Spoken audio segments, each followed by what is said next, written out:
इन्हें सोची यार के पेल कहते कि जीने ने मानी बड़ों की सीख, सो ले कटोरा मांगो भीख, और मैंने मांगी बड़ों की सीख, सो कटोरा ही नहीं बचो। ऐसो कैसो बाप हमें शिक्षा दे के चलो गाओ कि सब सत्यानाश हो गाओ। एक दिन जो गाओ अपनी पत्नी खुलवावे, बोलो घरे चलो, वकील लगी हम नहीं जा रहे, तुम पागल हो गए। बगल में खड़ो तो ससुर, बोले काय बेटा क्या बात है? अरे बोले दादा हमने अपने बाप की बातें मानी सो बर्बाद हो गए। बोले बेटा ऐसा तो हो ही नहीं सकता कि बाप गलत शिक्षा दे। अरे बोले वो हमें 4 काम बता गए तो हमने 4 ही करे सो बर्बाद हो गए। बोले का काम बताए थे? पहला काम बताया था छाया में जाना और छाया में काम पे आना। तुमने क्या करो? बोले हमने टेंट लगवा लो। अरे बोले पागल बाप जा कहेगा तो कि सदियां ने कर जज्जो खेत को घाम ने हो पाए, छायरे में जज्जो, और जोनो दिन ने डूब जाए जोनो तो काम करी छायरे में घरे अज्जो जाया कहेगा तो टेंट की ने कहेगा तो, और ये जो कहने लगो जा तो गलती हो गई। दूसरी बात मीठा मीठा खाना, बोले तुम्हारे बाप कह गए थे कि कभी बेईमानी का मत खाना, मीठा मीठा माने ईमानदारी का खाना। और ये बोले हमने खाओ कलाकंद सुसुगर हो गई। और बोले तीसरी बात पिताजी कह गए थे कि चमड़ा की एक दीवार राखियो, तुमने क्या करो? बोले हमने भैंसों से मड़वा दी पूरी दीवार। अरे बोले पागल वे जा कह गए थे कि एक विद्वान ईमानदार किसी संत से जुड़े रहना, ये चमड़ा की दीवार है शरीर।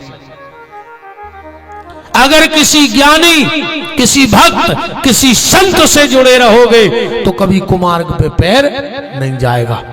और ये वो बोलो और मैं भैंसों की खाल धरे फिर रहा हूं, जाया कह गए थे पिताजी। बोले हाँ। और चौथी बात बोले वे जा कह गए थे कि पत्नी को बांध के डांटियो।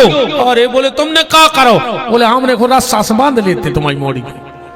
बोले वे जा ने कह गए थे, वे जा कह गए थे कि पत्नी से जब तक ने लड़ गयो जब तक वह बंद न जाए। बंद भी को मतलब जो बाल बच्चों ने हो जाए। अच्छा कब अनुभव करियो अपन जब इन्होंने से लड़ो सो जी का कह,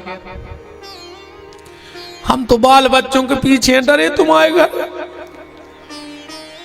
हम भाग जाते मर जाते, और हम तो बाल बच्चों के पीछे शेर है सब कुछ माने बंद गई प्रेम में, ममता के मुंह में बंद गई, सो अपनी 4 सुन रही।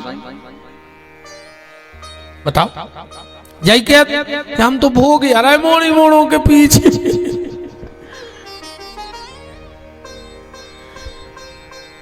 इन 4 बातों को जीवन में याद रखना। देखो हमारा उद्देश्य जो है, कथा तो तुम्हारे पूरे जानत होते जितनी बैठे हो, केऊ वीरे गड़ा कोटा में पूतना मर गई, हजारों बार हजारों वीर मर गई ताड़ का।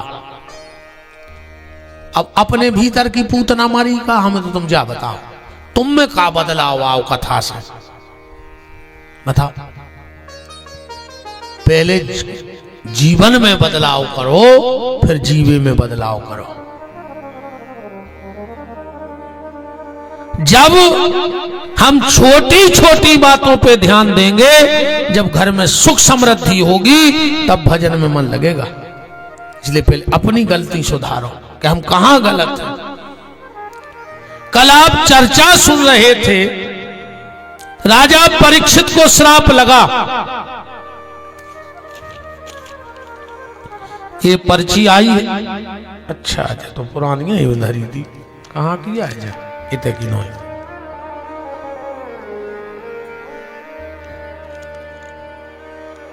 जो प्रश्न पहली बार की कथा में रह गया था करवा चौथ का, कृपया उसकी सीख के बारे में वर्णन करें। धन्यवाद गुरुजी, अच्छी सीख है, बता दें। राजा परीक्षित को श्राप लगा। पहले आदमी श्राप से डरा तो, और आज को आदमी शराब ढूंढत फिर रहा हो। पहले आदमी शराब खुंडरात तो, और आज को आदमी शराब ढूंढत फिर रहा हो। पहले जो डर लगत तो कि कोनो शराब ने दे देवे, और अब जो लगत के जे को डिंडू में शराब दे देवे, वो सबसे खास कहावत नहीं कहा जे को शाम को शराब दे देवे, वो सबसे खास। का हुई ये दुनिया को का कछु समझ में नहीं आ रहा। महाराज जी ये समझ में नहीं आई कि कलारी को मुहूर्त को देखा था को की भूमि पूजन करवाओ।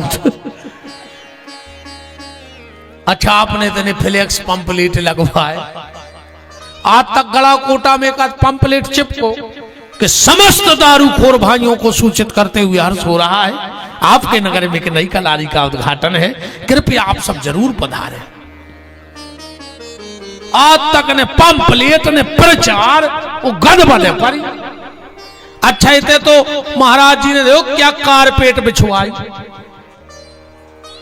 अच्छा कलारी पे आज तक उन्हें कही के बैठो भज्जा कि जा कही के कल फिर जो को पता है कि वे तो कुत्तों आएंगे आहे।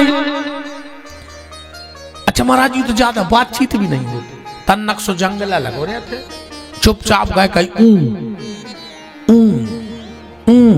और कोई बातचीत नहीं। अच्छा एक और देखियो महाराज जी, हमने अनुभव करो, जितने दारूखोर हैं जैसे पैसा मांग बड्डे 10 को डार ने 20 मांगे ने 50 ने 100 में तो का बड्डे 10 को धरे हो, काश में पता है कि आदमी 10 आई को दे। बहुत ही खराब स्थिति है। संपूर्ण राज्य का परीक्षित ने त्याग किया और गंगा के घाट पर पहुंच गए, जहां पहले से बड़े बड़े यमलात्मा, महात्मा, साधु, संत, योगी, यति, तपस्वी पहले से बैठे हैं। वो 5 पीढ़ी इकट्ठी हो रही है घर की, उतरे 5 पीढ़ी जहां परीक्षित पहुंचे हैं, 4 पीढ़ी पहुंच गई, 5वीं आवे वाली है। गिनो आप। वशिष्ठ एक, वशिष्ठ के पुत्र शक्ति, शक्ति के पुत्र पाराशर, पाराशर के पुत्र वेद व्यास। 4 पीढ़ी हो गई। वशिष्ठ, शक्ति, पाराशर और वेद व्यास, और 5वीं पीढ़ी पहुंच रही है सुखदेव जी। 5 पीढ़ी पहुंच रही। कथा सुनो बेउते। अब यहां एक बात पे विचार करना कि जहां व्यास जी खुद बैठे हैं तो सुखदेव जी को कथा सुनबे काय बोला होगा, सुना भी। जिन्हें भागवत लिखी थी वे और अच्छे से सुना देते। भगवान ने विचार किया कि बीमारी है खतरनाक, जो मारने आ रहा है, जो मारने आ रहा है वो इतना खतरनाक है, इतना खतरनाक है। सांप के बारे में लिखो है कि सर्पणी अपने अंडे देखे खुद खा लेती है, नागिन अपने अंडा खा लेती। और देखो बच्चों से मोह न हुए हो कौन से रहे। भगवान ने सोची बीमारी है खतरनाक। अब खतरनाक बीमारी हो तो डॉक्टर भी खतरनाक ही चाहिए। अब ऐसा तो है ना भाई, जुकाम भाव सो पर तो इंजेक्शन लगवा लो। अब को किडनी बदलवाने होती तो हम वो डॉक्टर से थोड़ी कहते कि उठच्चरे को ला रही जल्दी की कार करे, वो तो फिर बड़ी डॉक्टर से मिलने पर। भगवान ने विचार किया कि तक्षक ने अपनी मां का स्तनपान नहीं किया, तो दुनिया में ऐसा कौन संत है जिसने अपनी मां का स्तनपान नहीं किया है? तो वे सुखदेव जी हैं। सुखदेव जी ने भी अपनी मां को स्तनपान नहीं करो, जन्म लो और जंगल चले गए सीधे। तो जितना बड़ा बीमारी उतना ही बड़ा डॉक्टर बुलाया गया। दूसरी बात, भगवान की कथा एक पक्षी ही कर सकता है। भगवान की कथा दूसरा नहीं कर सकता, एक पक्षी। अब एक पक्षी से या तो वह संसार का पक्ष करे या परमात्मा का पक्ष करे। जो एक पक्षी होगा वही महात्मा हो सकता है, वही कथा व्यास हो सकता है। और तीन चीजें अचानक होते हैं। इनमें अगर सामने वाले ने सोच ली तो ये तीन काम कर ही नहीं सका। अगर सोच लिया तो तुम कर नहीं सकते। पहला, आत्महत्या। आत्महत्या वालों को सोच ले वे मारवे के पहले कि हमारे बाद बाबू दद्दा को का हो जाए, घरवारी को का हो जाए, बाल बच्चों का हो जाए, वो मर ही नहीं सका। वो तो एक क्षण में आत्महत्या करता है।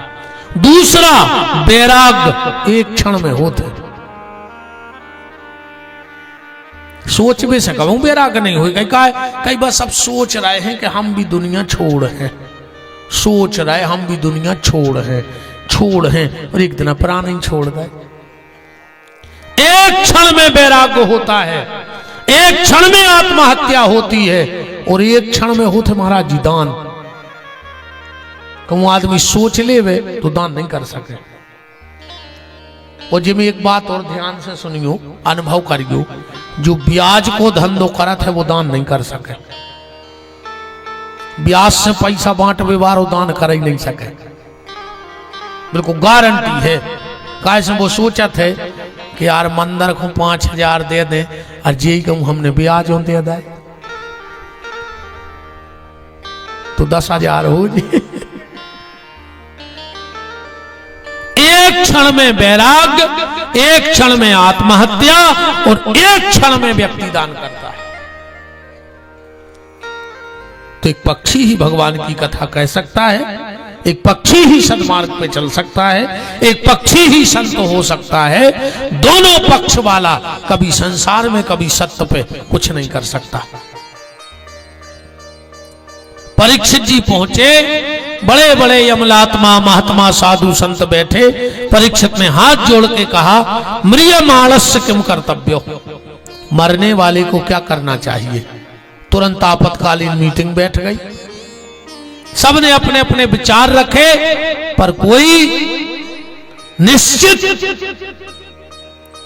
रास्ता नहीं बन रहा था। उसी समय भागवत जी में लिखा है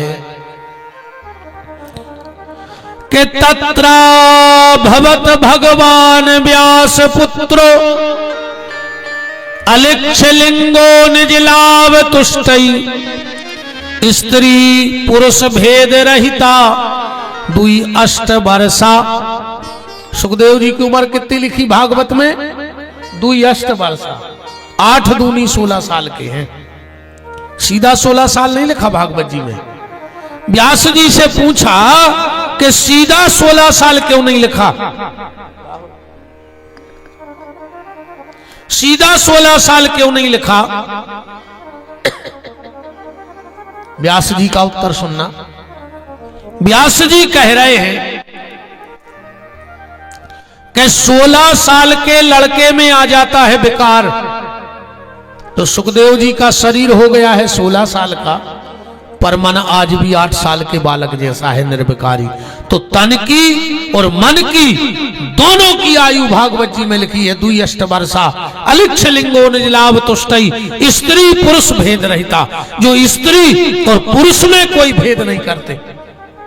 सुखदेव जी को पता ही नहीं है कि स्त्री क्या है और पुरुष क्या है। एक बार जनक जी के ते नारद जी पहुंचे, सो झूला पे बैठ गए।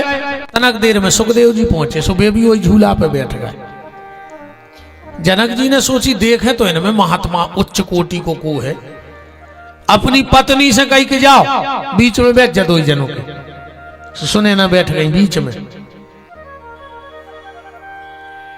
अब नारद जी ने सोची बता हम बाबा आदमी स्त्री बगल में बैठे। सो उठ के मां चले गए। सुखदेव जी बैठे रहे अपने आनंद में। जनक जी आए, बोले मान गए नारद के तुम्हारा बैराग पक गओ। बोले काय? बोले तुम स्त्री के बगल से उठ गए। सुखदेव जी बोले कि स्त्री है कहां? बोले जा को आए। बोले हमारी नजर में तो जो है सो राधा और जो है सो श्याम, हमें स्त्री पुरुष को भेद ही पता नहीं है कि को कहां बैठे।